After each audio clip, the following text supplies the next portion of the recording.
Well, also because I'm a conservative. I'm an American patriot. I'm an American patriotic conservative. I'm a reactionary. And it certainly Why are you watching Fox? Losing. Because well, I'm going to switch over anyway, but you need to understand what the enemy is thinking and what the enemy is saying. By then, saying that basically a victory for President Trump would require him to walk away with an unconditional ceasefire. That word unconditional, hugely significant, Tom. They say if there are strings attached, that would be a victory for President Putin. So well, in also because I'm a conservative, I'm an American patriot. I'm an American patriotic conservative. I'm a reactionary. He is sitting right in the front row, and that suggests to me that the press conference is going to happen before lunch, or there's no lunch, because he was supposed to be one of the delegates in the wider meeting. Yeah, Trump is announcing that he's arming Russia instead of Ukraine. Bad outcome or a good outcome. We got to even the playing field. They're buying so many of our weapons, folks. Are you going to buy it? Are you going to buy? Oh. Oh, Witkoff is in the building. Ambassador McFall, I'm going to tell you, it looks like we have Steve Witkoff, special envoy, who's done a lot of the negotiations with Vladimir Putin. Both Trump and Putin do a similar press conference style. Let's just say there are some opening statements, and I think that's where we will all be listening very closely to get a better understanding of what, if anything, was agreed to, what came of this private conversation, what it means. The only difference in this situation is that even like the Trump dick riders and glazers also still hate Putin, so they might actually ask some contentious adversarial questions in Putin's direction, with the exception of like Marjorie Taylor Greene's boyfriend, who will probably stand up and say, Mr. Putin, you are so handsome and I love you. Like the opposite of what he did to Zelensky. Right now. So there's just so many topics and so many questions, not the least of which relates to the killing, the deaths that have taken place across Ukraine over the course of this 40-plus months. Hundreds of thousands of people have been killed, certainly tens of thousands in MAGA Ukraine. Fucks with Putin, they hate Ukraine? No. A lot of those reporters, even at like Fox News and shit, you're not paying attention if you think that like Fox News is pro-Putin. Fox News is not pro-Putin and not pro-Russia at all. They literally actively, every time they talk to Trump, they actively have to walk him off of saying incredibly kind and pleasant things about Vladimir Putin. Members of the media are also still very much invested in Russia is a foreign adversary. That bro, last time he talked about the historical relevance of a country, he invaded it. Okay, I'm just saying. Dangerous and treacherous route over the last time he talked about the historical relevance of a country, however, of sovereign the pilots territory of both countries did everything to has bring deep closer ties the to victory. Russia. They risked their lives and they gave it all for the common victory. I was just in the city of Magadan in Russia, and there is a memorial there dedicated to the Russian and the U.S. pilots. And there are two flags, the U.S. flag and the Russian flag. And I know that here as well, there is such a memorial. I mean, they have the leverage. Yeah, Brad, I can tell Part of the reason why I also feel this way is because Donald Trump has actively talked about how Russia could take all of Ukraine. Like he's soft launching territorial concessions over and over again. Claiming, Russia could take so much more if they wanted to, but they're not. Saying, this is not removing himself from the equation, saying, I don't need to stop this war at all, but I'm doing it for the Ukrainians. A war that Biden started, a war that Zelensky started, making it seem as though no matter what he gives to Russia, it's actually still at the behest of the Ukrainians, even if it's going to be something that the Ukrainians didn't want, objectively did not want. Why are there 37,000 people here on a Friday evening? I don't know, because an incredibly consequential meeting of two foreign adversaries has just taken place, and this could potentially... This is a world-changing event, potentially. He was trying to get Congress to stay engaged. He was also sending a message to Putin in that interview. Here's just a piece of it. And Trump, he said that I want to be in the middle. Otherwise, I will not put these guys at the table. And is he right? I want to be very honest, I want really him to be more at our side. I will explain why. Because it's not just that the war began somewhere between our countries. The war began when Russia brought this war to our country, and they're not right. I've actually interviewed President Zelensky a number of times. That was after his contentious Oval Office meeting with President Trump and Vice President Vance, about a year later, but we were on the front lines before that. General Keane, as the Ukrainians watch this moment at the two podiums, what do you think is going through their minds? Yeah, they're probably saying a lot of prayers, frankly. When it comes to President Zelensky, he's always wanted to meet with Putin. And Putin's never wanted to meet with him. And I believe, in the early stages of this so-called summit, yeah, okay, that's there was some thought that the three leaders would meet together. But Putin did not want Zelensky participating in the initial meeting.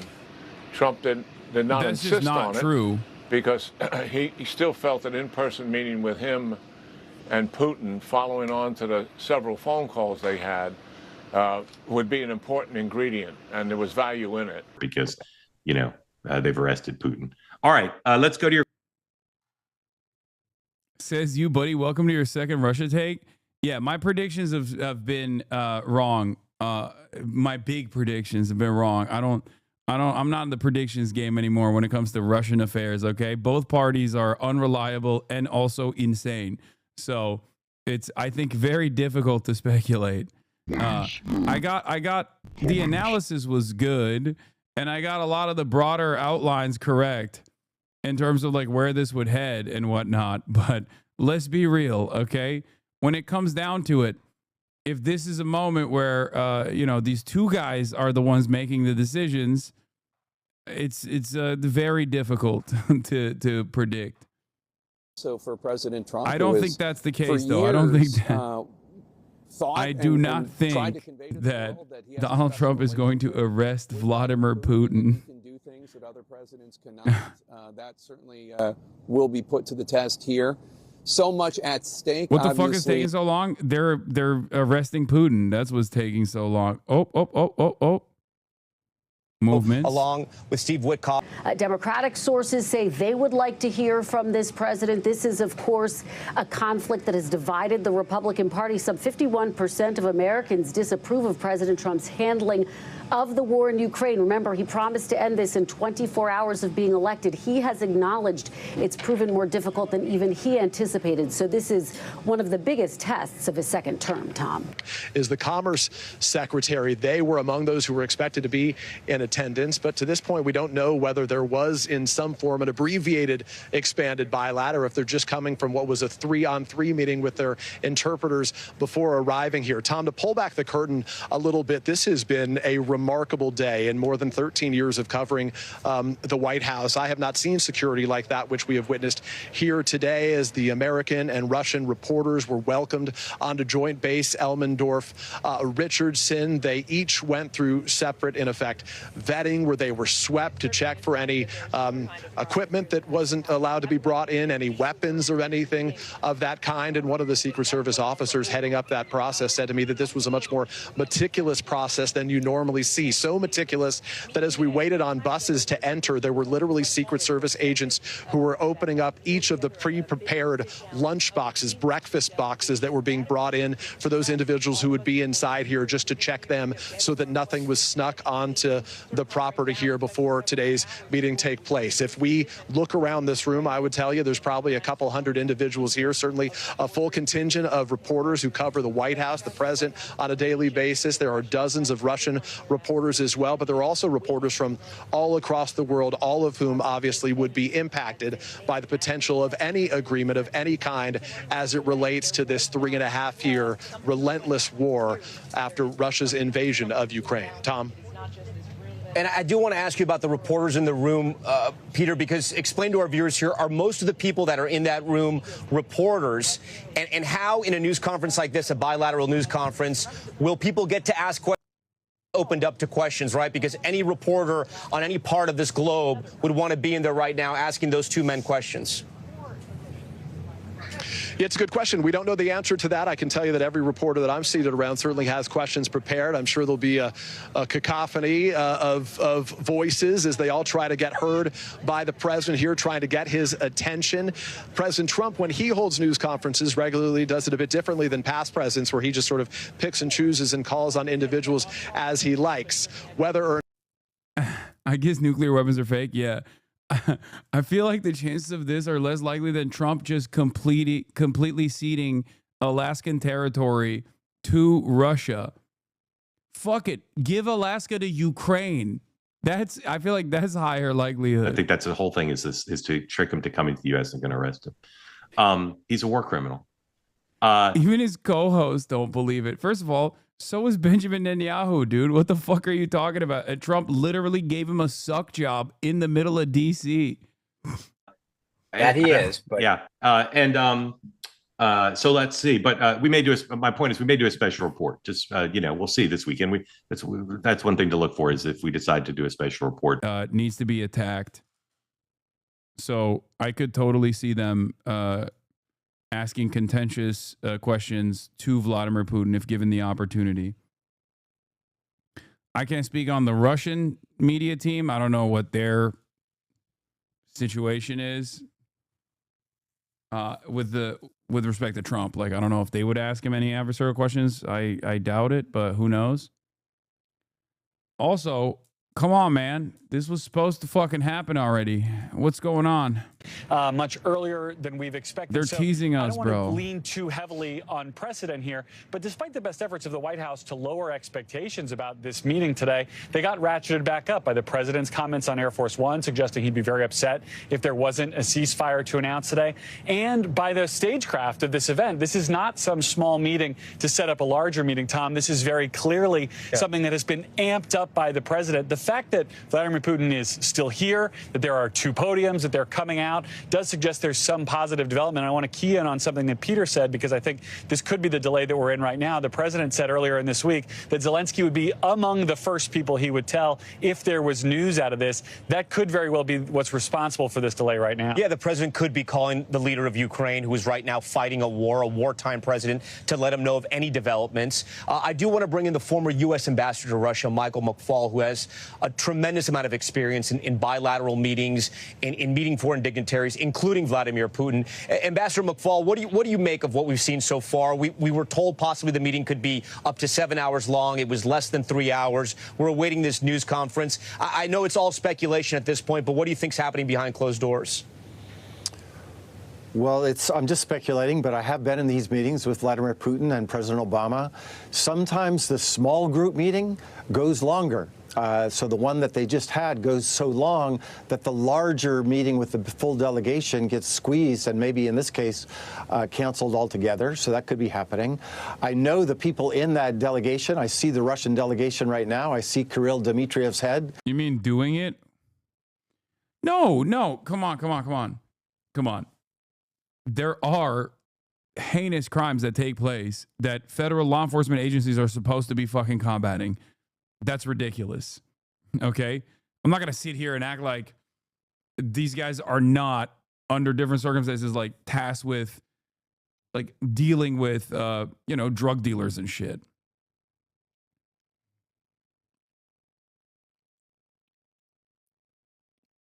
This is the same thing that I talked about with ICE. Like the FBI and the INS, but specifically the FBI, used to engage in sex trafficking cases. They would literally actually combat real cases of human trafficking, sex trafficking, and the like. And then it was brought under ICE, and ICE does have that division. The problem is they're not working on that. This is what the fucking administration is making them do. When I say abolish ICE, I don't mean like the functions of ICE that were given to ICE that previously were handled by like federal law enforcement. You know what I mean? Like someone's still... You have an obligation to refuse unlawful orders, he told them. They drove by saying nothing. These are your own fucking citizens. These are homeless people. You guys are fucking crook. Don't let them do this to you. It's abuse And now you are going to get fucked when you're fucked up. You have to go to the VA and they cut all your services. Refuse now. Do not do this. You have the obligation to refuse. I feel like that drug fire story went right by. I'm tired. Look at the reports coming out. Everybody's moving back to the United States. Car companies, AI companies, everybody's moving back. They're all starting their factories now. They're all. We've never had anything like this. It is truly the golden age of America. But he respects our country now. He did not respect our country with Biden. Who did? Well, I know you're a big athlete. You not only watch sports, you play sports. You always have to try to pre-think what's going to happen. You have to picture how it's going to happen so you know how you act. So the one thing that...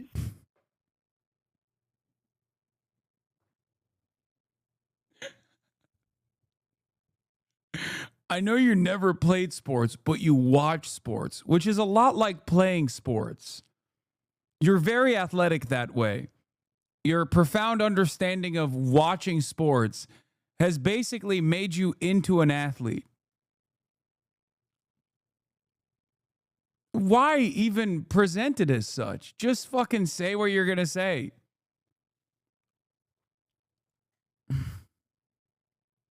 Some people have said is the incentive that could get his attention is economic incentives. Are you walking in that room with economic incentives for Russia? No, I refuse to acknowledge that golf is a sport similar to the athletic endeavors that he is talking about. In order to stop. Especially the way that Trump plays it, okay?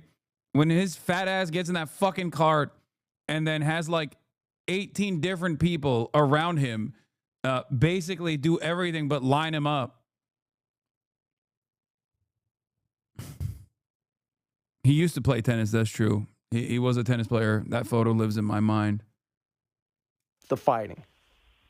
Well, I'd rather not say because I don't want to play my hand in public, but whatever my hand is, economic... Whatever my hand is. Incentives and disincentives maybe are more important in a way, but incentives economically. You know, Russia's got a tremendous potential. They have the largest piece of land by far. Right. It's massive.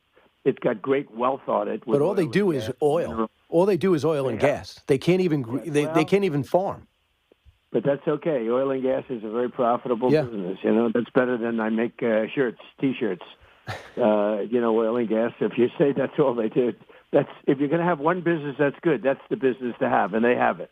Got it. So you know they have a lot of advantages going over most countries because of the fact they have oil and gas at massive numbers like we do, and economic sanctions are very powerful, and economic incentives are very powerful, both. Mark Thiessen, who I know you respect from the Watch Helsinki. We haven't. I thought we had a great press conference last time. It was the fake news tried to make it bad, in particular MSDNC. They tried to make it bad. These are very dishonest people, but it was a great news conference. You know, it was rated phenomenal, and then about 2, 3, 4 hours later, they came up with this stupid scheme about me and Russia and what did we say at the meeting and, where do we get the tapes, the old story. But, no, I thought we had a great meeting.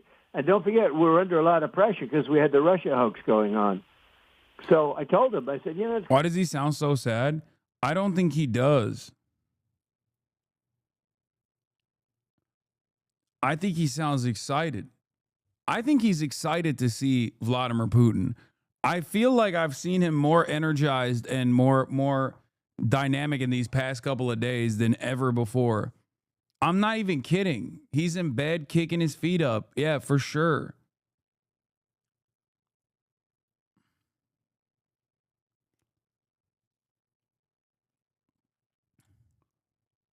It's going to be very hard, and he told me too. He understood. I said it would be very hard for us to make an economic development deal of any kind because I have the Russia hoax going on, and anything I do with Russia, that was 2017. Say, I'm owned by Putin, which is not even close. So, Mr. President, you were going to have a press conference today after the meeting, correct? I'm going to have a press conference. I don't know if it's going to be a joint. We haven't even discussed it. I think it might be nice to have a joint and then you make it sound like he's a toddler. I mean, am I wrong? Am I wrong to present Donald Trump as a toddler?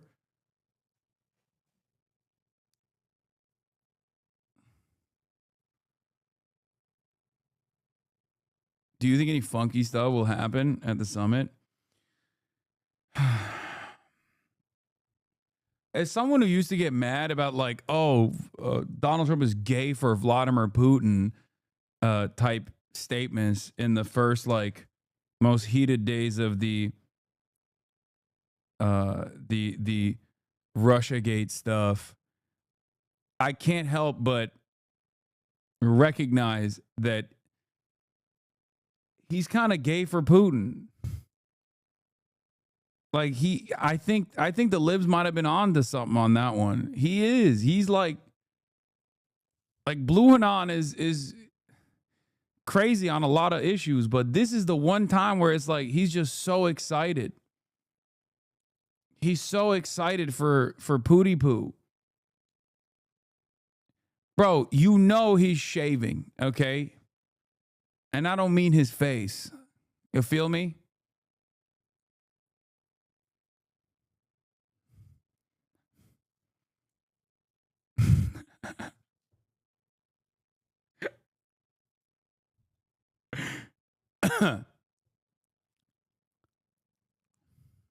But something like that will happen. Or if the meeting doesn't end well, I'll just have a press conference and head out. I'll head back to Washington. So yeah, if it's not positive, you might head back. Is there any situation? No, and it's not positive. I will head back. Oh, I know that. No. I mean, you'll just head right back. You won't have the press conference. I know you're coming back, but no, I would say I'll have a press conference in either event. If it's a negative, I'll have a press conference to say that the war is going to go on, and these people are horribly going to continue to shoot each other and kill each other, and I think it's a disgrace. And I'll head back to Washington, or I'll have a press conference that's positive. You know, in doing 6 wars, think of it, and I obliterated, and now the term obliterated can be used because the Atomic Energy Commission, everybody said total obliteration. These pilots did a phenomenal job. CNN and their fake reporter tried to, who's just a scammer, CNN tried to say that, well, maybe the hit wasn't quite as good. Right. Maybe it wasn't obliteration. Maybe, anything to hurt people, anything to demean. And in this case, they were demeaning the incredible people that flew in an airplane for 36 hours back and forth and did one of the most perfect attacks in the history of our country. No, it was a total obliteration. And of course, that him's talking about Iran. We had a great conversation with President Trump. It went about 40 minutes. You just heard about 17. When we come back, among the things we'll talk about is what would failure be like? How is there any scenario where this meeting in Alaska would be a failure? So let's talk about, there's so much going on. And my last question to this real quick, is there any scenario where Donald Trump will look at this meeting in Alaska and say, this was not worth it, I failed? Very, very close neighbors, and they work together. And he thinks that President Putin wants to make a deal. He wants to stop this horrible killing. He mentioned it himself. He said it's a horrible situation. And he said he has great respect for me and for the country, but he didn't have a lot of respect for our country under a certain different leader. And I can understand that because nobody else did either. So what are your expectations? I mean, is the goal of this meeting in Alaska to walk away with a ceasefire?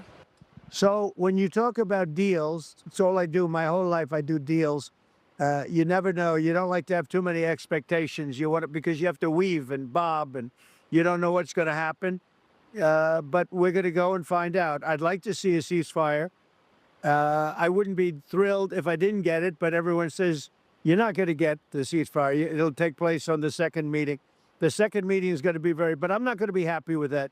So we'll see what happens. I'm going to be, I won't be happy if I walk away without some form of a ceasefire.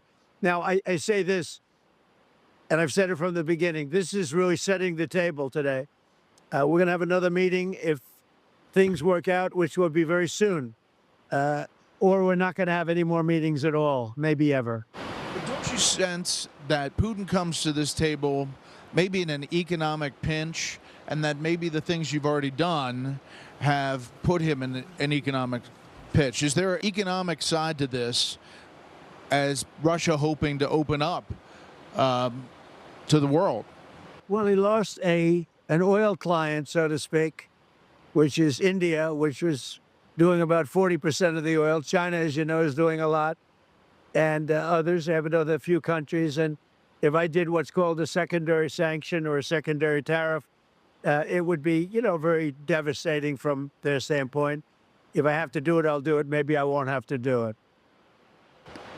He's coming, though, with the thought that maybe there's going to be a deal on the economy. He's coming with businessmen and...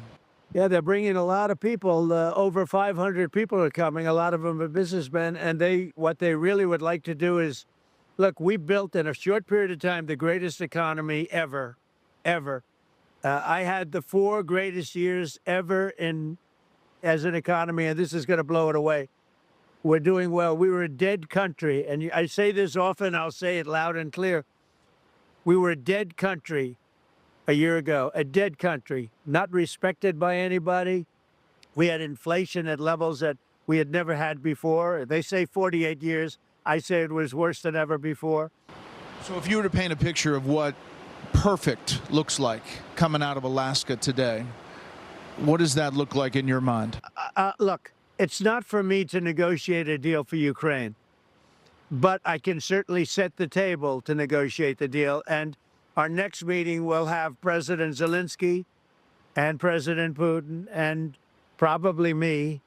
I'd like to focus on doing our country, but, you know, I get these interruptions. I've solved 6 wars in 6 months when you think about it.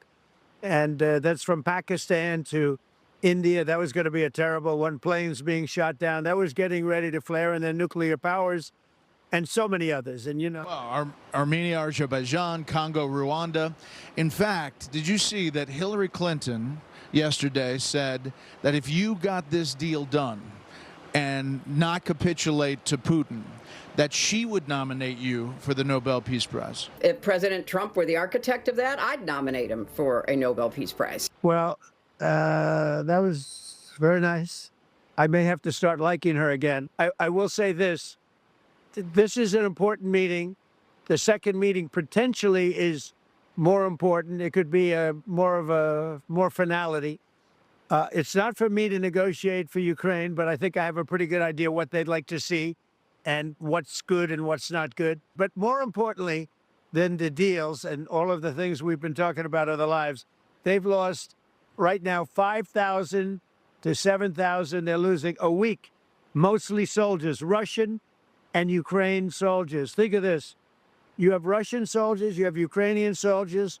They're losing on average 5,000. Last week, they lost 7,011 soldiers and some other people where bombs were lobbed into Kiev and other places. It's something that has to stop. And I'll tell you what, if I didn't win this election and if I wasn't doing this, you right now could be in a 3rd World War. That was heading to a 3rd World War, you know. You've said before that we got a lot of BS thrown at us by Putin. What is it about an in-person meeting that makes you think he's not going to, in your words, give you BS? I mean, how are you going to trust him because you can look across the table at him? Well, look, I've known him very well. I had a very good relationship despite the Russia hoax. It was a hoax. And that really made the relationship much harder. But I had a good relationship with him. We had no problems. We had, you know, a country that we were getting along. We were doing fine. We have tremendous potential. You know, Russia has very valuable land. We have tremendous potential to have a great relationship, a great business relationship. But we couldn't do it because of the crooked, demented people that created the phony Russia. And I told him, I said, you know, Vladimir, there's no way we're going to make a deal. You know that. Are you going to well, add I think anything it's or going just to be let the tough. video I said, play? no, not That's tough. your It's president impossible. talking. Because Shut the I fuck have up. wise guys that created a phony deal, and until that settled up, that You was shut up and the listen. hoax, the big hoax, the greatest. Well, one of the greatest hoax. I think we have a lot of others that we can talk about, all by the same group of very, very bad Americans. Vladimir Putin invaded Ukraine because of the Russiagate conspiracies. But we have a potential to do some very good things at this meeting. One of the like things, the proper way to analyze this is to say Biden postured aggressively against Russia because of the Russiagate hoax, but he can't even fucking get that. His brain is so slop. and his statements are so sloppy that he can't even like make a coherent narrative out of Vladimir it. Putin. So there has to be some sense that you have going into this that you're going to have something.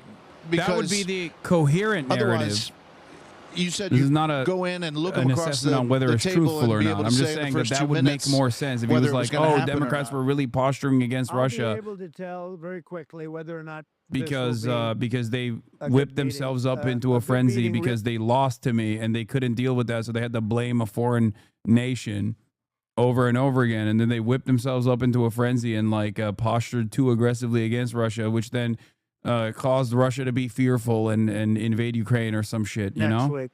So we're going to have a second meeting. Now, it could be I that could if message this better than meeting's him bad enough for him. that I'm gone. 1986, Reagan walks away from Reykjavik with Gorbachev, and it was a strong moment. I mean, you could foresee if it goes down a bad path, you get up and walk away. I'm not doing it based on history, based on anything else. I'm doing it based on a deal. Uh-oh, if we there's make movement. a deal, great. If I see that there's no hope of making Wait, they ended it early? a deal, I'm out of there. There's It's an hour over. and I'm out of 30 there. This still isn't that my remains. war. This is Biden's war. This is Biden screwed this up, just like he did with Afghanistan with that horrible retreat. And the way he did it, I'll never forget it. That was the most embarrassing day in the history of our country. Well, this is Biden's war, too. This is a war that should have never happened. I saw it for 4 years. It didn't happen. Trump hasn't been doing semen retention techniques. He busted too early. Apple of his eye. Ukraine was the apple of his eye. He There was busted no too way early he and was gonna busted too move on. hard. I'll tell you, you have a very similar thing with President Xi of China and Taiwan. But I don't believe there's any way it's going to happen as long as I'm here. We'll see. He told me, I will never do it as long as you're president. President Xi told me that. And I said, well, I appreciate that. But he also said, but I am very patient, and China is very patient. I said, well, that's up to you, but it better not happen now. These guys, both Xi and Putin, have said things before that they didn't live up to, or they did other things. And, you know, when you were campaigning, you said, we can solve this right away, 24 hours. You got into it. You've explained it's much more complex. It's For tougher, those right? asking, what does it mean that the So I conference thought this ended would earlier? be- Or the I press settled conference 6 happening wars. before it was supposed to, when they are supposed to have Recently, another hour like and 30 minutes? I have Congo no was fucking going idea. on, this I'm was going to be with very Rwanda, honest with was you. going on for I don't know what this 31 means. years, and I got it I settled. genuinely don't We know what have this a fucking case with- means. Take a look at I don't know. Cambodia. Take a look at so many. And the most difficult ones turned out to be easy. The easiest one, which should be this one, turned out to be the toughest. And that's because of Putin? Well, it's because of a lot of things. It's because of personalities that don't get along very well. I mean, President Zelensky and President Putin did not get along. Again, I inherited this. I came in. I got very angry at people yesterday. I came in. So you were and I said, wrong in "What your the hell? I assessments? Are you talking to inherited this me? I mess. made no fucking I speculation. inherited a mess from Biden with the economy, with I've actively inflation, said from the with start, high I don't know taxes, which way with this so many goes. I other just things. don't know You if said we'll that there could get be very severe consequences if a Putin real doesn't do a ceasefire, if this falls commitment. apart. But you've also in the past said that sanctions you don't think And I hope I'm wrong. really affect Russia because he's gotten around him before. What does severe look like? Severe. Let me just tell you one other one. Cambodia, Thailand. It was starting. And I got it right at the beginning. But many people are dead right along the border. Oh my God, And I brother, happened to shut be the talking fuck to one up. of the Oh two my parties. God. Oh And my I said, God. Oh "Are my you guys God. going to war again?" Because they've been fighting for, as they said, 500 years. I said, "How long are you fighting?" Said, 500 years, on and off, right? I said, "This is not good." I got that one solved. So we're going to see what happens. We're going to have a meeting today. Hopefully it'll be good. If it's bad, if it's something I don't see a future in, I'm a deal guy. If it's something I don't see a future in, I'm gone. I'll leave. I don't have to do a press. I'll just say, It's not happening gonna very be a fast. deal, Press here I'm for outta Trump. here. Putin joined presser. We're And told I to go get back into to the seats quickly United and that it States, could begin and I in preside 10 minutes over from now. the This is earlier than economy that expected. Both when do podiums you are see set what's up. happening with all of this? You know, we have trillions of dollars pouring in. Even people that were against tariffs only because they didn't understand tariffs. They didn't even know what a tariff was. You had economists that didn't even know what a tariff was. They're all my biggest fan now. They're also, you see it. We have an economy that's you had economists that didn't know what a tariff was. Is so funny. Only Trump knows what a tariff is. Air Force One. It sends a different signal. It's a pretty good way to travel. And we're going to land in this base in Alaska that's going to have a lot of military equipment there on the ground. It's pretty impressive. Well, I think people are going to be impressed, and I hope your cameras can look at it. It's a very big base, and it's got a lot of great equipment. We have F-22s. We have the B-2 bomber that everyone saw. How about that? 36 hours back and forth. We don't know if it's going to be a joint presser. Who knows? Not a plane Who knows? went down, even from a mechanical standpoint. If you take a look at the last raid into Iran. My prediction is Russia gives Ukraine back the territory in exchange for NATO membership. Yeah. Yeah, Russia withdraws its troops from Ukraine and then says Ukraine can join NATO. That's what's going to happen. Message to the world. It sent a message, and that plane is one of the most beautiful things I've ever seen. But when you land, you'll see the B-2s. You'll see, I think the most beautiful fighter jet in the world is the F-22. You're going to see F-35s all over the place.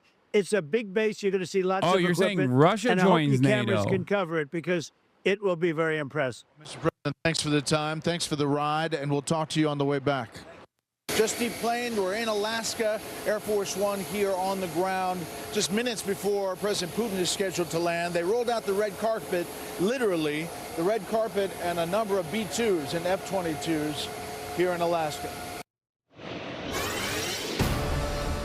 All right, on the ground here, breaking tonight, just word now from the press room as you look there live that the meeting has ended. After 3 hours, the meeting is ended, and we're hearing that the press conference may be imminent. You see the backdrop there with the two podiums pursuing peace. They have called the press pool into that room, which is on the other side of this base, and they are getting prepared for what seems like an imminent press conference. This is a lot sooner, about an hour and 10 minutes sooner than we thought. There was going to be some downtime. There was going to be a little bit of space in between these. This seems like they're doing this a little quicker. Jackie Heinrich's on her way over there. In the meantime, let's bring in our panel. Harold Ford Jr., former Tennessee congressman, co-host of The Five. We also have the Fox News senior strategic analyst, retired General Jack Keane, and host of Sunday Night in America, Trey Gowdy. General, let me start with you. The thought that this is moving a little bit quicker. You heard the interview on Air Force One. We expected this news conference maybe in about an hour and a half, maybe an hour and 15 minutes. It seems like it's moving a little bit quicker now as they get reporters in place. Your thoughts about this? They clearly were behind closed doors for about 3 hours. Well, I think the fact that they spent that much time together is a good thing. There's a lot of issues to discuss, and they were discussing them. And I think, this is very different, the way this president operates. He operates from the top down when he's doing negotiations. Usually it's a step-by-step process at lower staff levels to identify the issues and try to resolve them. And then when you bring in the principals, a lot of things have already been resolved as a result of that. But the president has enormous confidence in himself, in his ability to feel out an adversary or a counterpart and make judgments right while that's taking place and make decisions. And we've seen him do this time and time again. And he's obviously much more successful at this than he has setbacks, for sure. So I think what we're going to see here is likely something positive, given it lasted that long and there's a joint press conference. And that's what we're all hoping for. Certainly the people of Ukraine want to see that as a positive result. And I would imagine if there really is going to be a next step, there's a lot of real detailed work ahead in terms of what that next step is, and also that would likely bring, as he has advertised more than once, President Zelensky. Bye, you can't Alaska. make a deal about Ukraine's future. This is a joint without press President conference. I assume a Zelensky positive sitting at the announcement. table.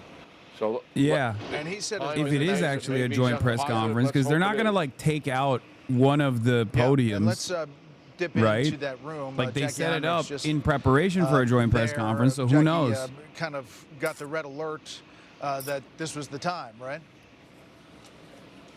Yeah, Brett, we were moved But I as assume it the press is. corps into these seats and told that this news conference could begin as soon as 10 minutes away. That was about 10 minutes ago, and it happened pretty suddenly. As far as we were aware, the expanded bilateral lunch that the president was supposed to have that included the Secretary of Treasury, the Russian Secretary Defense of Minister says Commerce, he's in an the excellent Chief of mood Staff, following Susan Wiles, meeting. and also What the the Defense Secretary. fuck? That had not yet happened. As far as we were told, the president was still in that 3-on-3 meeting that included Secretary of State Marco Rubio and Steve Witkoff, and then also on the Russian side with Putin, Lavrov, and a foreign policy aide. And we were told by the president that if things were not going well, he was going to call this off, send Putin home, and address the press alone. So, of course, when we were hurried into our seats, we were watching the stage to see if a second podium came down. It has not, and we had a gentleman come out and just do a sound check in Russian at the second podium, so we expect to see both leaders here, but of course it is in advance of the timeline that we were expecting, which just might be a signal that the president got through the items that he cared to talk about and maybe was not going to entertain the long list of other things that Russia had on its mind, namely economic partnerships and different agreements where the U.S.-Russia relationship could move forward. The president has made pretty clear that his main objective today is to get a ceasefire so that a second meeting can be set up, because Ukraine has made clear that a prerequisite for a second meeting is a ceasefire, and the president told reporters on Air Force One today he was not going to be happy if he didn't get that. So we expect to hear from them soon, but this was a very quick movement. And Video of Trump and Putin walking out of the meeting. Okay, let's get the body analysis here. The restricted format talks between President Vladimir Putin and President Donald Trump have concluded. Putin looks happy. Where's Trump?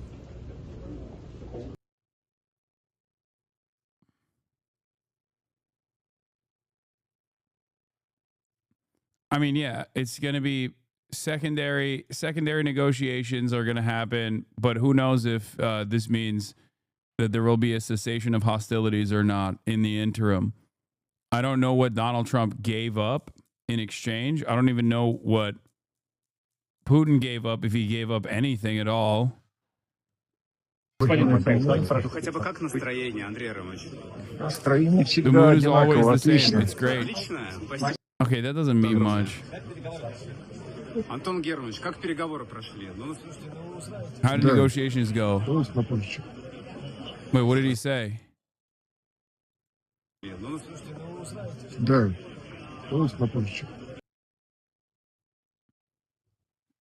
Calling it now, but in an alternative timeline where America joins Russia and both invade Ukraine, the World War III starts with everyone jumping Europe, including China, or they just exchange puppies to sign a goodwill. Rate my prediction. Yeah, I don't know if that's a good. He just said, duh. There's supposed to be another meeting. The Kremlin says the short format meeting is over. They're supposed to do another one, but it's not clear if that is happening. Siluanov and Belousov are meant to be in that, and they're in the front row waiting for the presser. So there was the short form meeting that was supposed to take place until 4:30. That was cut shorter, an hour shorter specifically. And then there's supposed to be another second meeting with a larger group of people. And I don't know. I don't know where that goes. I truly don't know. And I don't know why we should speculate at this point, because obviously it's going to happen in a second. There is a bill, by the way, a Senate bill, and you're signed on to it. I'm one of the original co-sponsors. Over 80 senators co-sponsored. Now, the White House is not buying into that yet because they want to control the situation. Is that fair? I think the White House is working with our majority leader, Senator Thune, and Lindsey Graham closely on when to unleash that. But there's good cooperation between the White House and the Senate on that sanctions bill. So when you look at this, getting ready to come out, the two leaders, what do you think, not knowing what they said behind the scenes, but heading in, they had to have some framework that they were looking for? Yeah, look, I think the president, and your interviews were great, congratulations, but I think the president has been very clear that this is a table-setting exercise with the threshold issue, a ceasefire. So whether or not they got the ceasefire or not, I think is going to be really important. I was actually pleased to see Secretary Hegseth here, the NATO commander, the Supreme Allied Commander, the chairman of the Joint Chiefs, because if there's going to be a ceasefire, those are the experts you need to see how you would lock that down. But that's the important threshold issue, it seems to me, with the president. And then, you know, then he talks about if it's not, we're going to have severe consequences. I think the fact that he's talking about severe consequences, you know, I was on Air Force One right when the president landed to greet him. But, you know, he talked about, hey, we will move to severe consequences, and maybe secondary sanctions on China could be coming if this isn't successful. So I hope the threshold issue of a ceasefire has been reached, and if that's the case, this is a very successful summit. We're getting word now from the pool. It could be 5 minutes. The two leaders coming out. You'll see it obviously right here on Fox News Channel. Senator, thank you. Stand by if you would. Harold Ford Jr., I want to get you It's a joint press conference. It's official. The Kremlin says Putin and Trump will hold their press conference soon. What we're seeing right now. First, the Alaska summit was meant to start with just Putin and Trump one-on-one with their translators, but now Secretary of State Marco Rubio and Special Envoy Steve Witkoff will join Trump. He laid out, they turned it into, instead of a one-on-one meeting, they turned into a three-on-three meeting, and now they're doing a joint press conference. Being able to end this war. Is it going to be live? Yes, in a second, in a minute. They said he could end it immediately. Here he is now, just less than 9 months into his administration, and we're about to, I believe, as General Keane said, here's something very positive. I think Senator Sullivan's saying the same thing. I think the audience that will be most intent and most closely listening to this evening, Brett, will be the Ukrainians. They're obviously are not there tonight. Where at any moment, President Trump channeled through President Trump, and you have to think something positive, something meaningful. It's unclear to me. It's going to be said tonight. It's unclear to me if President Trump has been able to mute or lessen the ambitions of President Putin, who, as we all know, seeks to... Based on everything I've seen so far, it probably went really good for Russia. I doubt that there is any sort of significant concessions that they agreed to, especially because the conditions that are set forth are determined by the battle lines, and on the battle line side, Russia is winning. Russia has hardened its positions in eastern Ukraine and is now slated to take over even more territory militarily, leading up to this conversation. So, for that reason alone, I don't think that There's a military burial place several kilometers away from here. The Soviet pilots that buried there who died during that dangerous mission. We're thankful to the citizens and the government of the U.S. for carefully taking care of their memory. I think that's very worthy and noble. We'll always remember other historical examples when our countries defeated common enemies together in the spirit of battle camaraderie and allyship that supported each other and facilitated each other.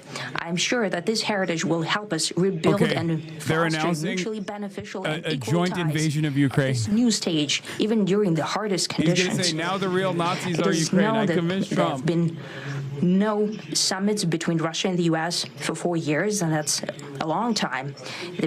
This time was very hard for bilateral relations, and let's be frank, they've fallen to the lowest point since the Cold War. I think that's not benefiting our countries and the world as a whole. It is apparent that sooner or later we had to amend the situation to move on from the confrontation to dialogue. And in this case, a personal meeting between the heads of state has been long overdue. Naturally, under the condition of serious and painstaking work, and this work has been done in general. Me and President Trump have very good direct contact. We've spoken multiple times. We spoke frankly on the phone.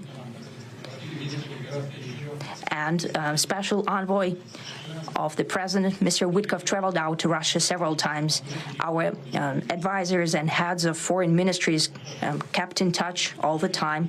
And you know fully well that one of the central issues was the situation around Ukraine. We see the strive of the administration and President Trump personally to help facilitate the resolution of the Ukrainian conflict. And his strive to get to the crux of the matter, to understand this history, is precious. As I've said, the situation in Ukraine has to do with fundamental threats to our security. Moreover, we've always considered the Ukrainian nation, and I've said it multiple times, a brotherly nation, however strange it may sound in these conditions. We have the same roots, and everything that's happening is a tragedy for us and terrible wound. Therefore, the country is sincerely interested in putting an end to it.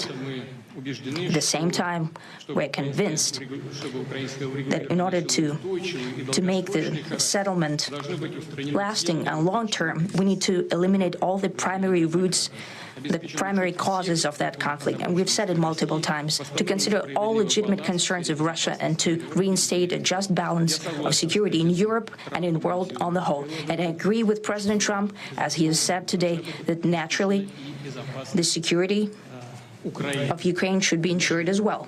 Naturally, we are prepared to work on that. I would like to hope that the agreement that we've reached together will help us bring closer that goal and will pave the path towards peace in Ukraine. We expect that Kiev and European capitals will perceive that constructively and that they won't throw a wrench in the works. They will not make any attempts to use some backroom dealings to conduct provocations to torpedo the nascent progress. Incidentally, when the new administration came to power, bilateral trade started to grow. It's still very symbolic. Still, we have a growth of 20%. As I've said, we have a lot of dimensions for joint work. It is clear that the U.S. and Russian investment and business cooperation has tremendous potential. Russia and the U.S. can offer each other so much in trade, digital, high-tech, and in space exploration. We see that Arctic cooperation is also very possible, and our international context, for example, between the Far East of Russia and the West Coast of the U.S. Overall, it's very important for our countries to turn the page, to go back to cooperation. It is symbolic that not far away from here, at the border between Russia and the U.S., there was a so-called international date line. I think you can step over, literally, from yesterday into tomorrow. Bye-bye. And I hope that we'll succeed in that, in political sphere. I would like to thank President Trump for our joint work, for the well-wishing and trustworthy tone of our conversation. It's important that both sides are result-oriented, and we see that the President of the U.S. has a very clear idea of what he would like to achieve. He sincerely cares about prosperity of his nation. Still, he understands that Russia has its own national interests. I expect that today's agreements will be the starting point, not only for the solution of the Ukrainian issue, but also will help us bring back business-like and pragmatic relations between Russia and the U.S. And in the end, I would like to add one more thing. I'd like to remind you that in 2022, during the last contact with the previous administration, I tried to convince my previous American colleague that the situation should not be brought to the point of no return when it would come to hostilities. And I said it quite directly back then, that it's a big mistake. Today, when President Trump saying that if he was the president back then, there will be no war. And I'm quite sure that it would indeed be so. I can confirm that. I think that overall, me and President Trump have built a very good business-like and trustworthy contact. And I have every reason to believe that moving down this path, we can come, and the sooner the better, to the end of the conflict in Ukraine. Thank you. Thank you. Well, thank you very much, Mr. President. That was very profound, and I will say that I believe we had a very productive meeting. There were many, many points that we agreed on, most of them, I would say, a couple of big ones that we haven't quite gotten there, but we've made some headway. So there's no deal until there's a deal. I will call up NATO in a little while. I will call up the various people that I think are appropriate. And I'll, of course, call up President Zelensky and tell him about today's meeting. It's ultimately up to them. They're going to have to agree with what Marco and Steve and some of the great people from the Trump administration who've come here, Scott and John Ratcliffe. Thank you very much. But we have some of our really great leaders. They've been doing a phenomenal job.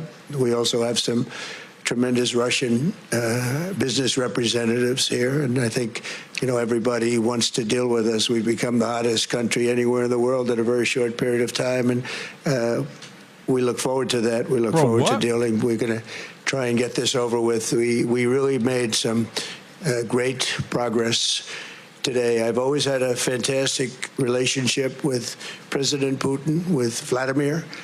We had many tough meetings, good meetings. We were interfered with by the Russia hoax. That made it a little bit tougher to deal with, but he understood it. I think he's probably seen things like that during the course of his career. He's seen it all. But we had to put up with the Russia hoax. He knew it was a hoax, and I knew it was a hoax. But what was done was very criminal. But it made it harder for us to deal as a country in terms of the business and all of the things that we'd like to have dealt with. But we'll have a good chance when this is over. So just to put it very quickly, I'm going to start making a few phone calls and tell them what happened. But we had an extremely productive meeting, and many points were agreed to. There are just a very few that are left. Some are not that significant. One is probably the most significant. But we have a very good chance of getting there. We didn't get there, but we have a very good chance of getting there. I would like to thank President Putin and his entire team, who I know in many cases, other than that, whose faces I get to see all the time in the newspapers. You're almost as famous as the boss. But especially this one right over here. But we had some good meetings over the years, right? Good, productive meetings over the years, and we hope to have that in the future. But let's do the most productive one right now. We're going to stop really 5, 6, 7,000, thousands of people a week from being killed, and President Putin wants to see that as much as I do. So, again, Mr. President, I'd like to thank you very much, and we'll speak to you very soon and probably see you again very soon. Thank you very much, Vladimir. Next time in Moscow. Oh, that's an interesting one. I don't know. I'll get a little heat on that one, but I could see it possibly happening. Thank you very much, Vladimir. And thank you all. Thank you. Thank you. Thank you so much. So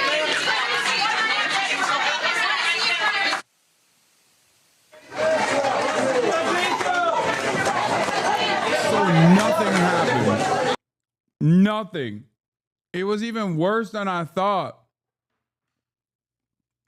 It was just him glazing Putin. Long way from whatever they So we have just been watching this news conference between President Trump and Vladimir Putin, and it is strikingly unclear what, if anything, was accomplished here.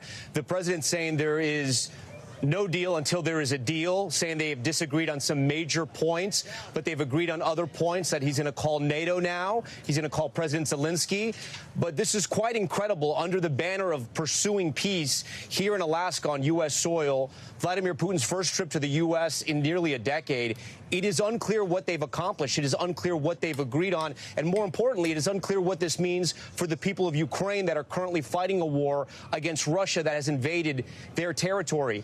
Peter Alexander was in that room there. Peter, they were dropping sort of some nuggets here and there, but it's really unclear what they've agreed upon. Putin spoke a lot about a cooperation with the U.S., possibly in trade, in space, and high tech. What is happening? A lot of platitudes were discussed, nothing concrete. What is your takeaway from what we just heard there? Hey, Will, can you hear me? Well, first of all, this is one of the very few times, Tom, I think we can say that the President of the United States had few words. How many times have we seen him where he took questions for hours and hours today, not taking a single question from reporters in the room, leaving unanswered a series of questions like, is there any ceasefire that was agreed to? It appears clear that there was not, at least from him saying there's no deal until there is a deal. He said there has been significant, as he described it, progress that's been made. A couple things are striking here. You'll remember the president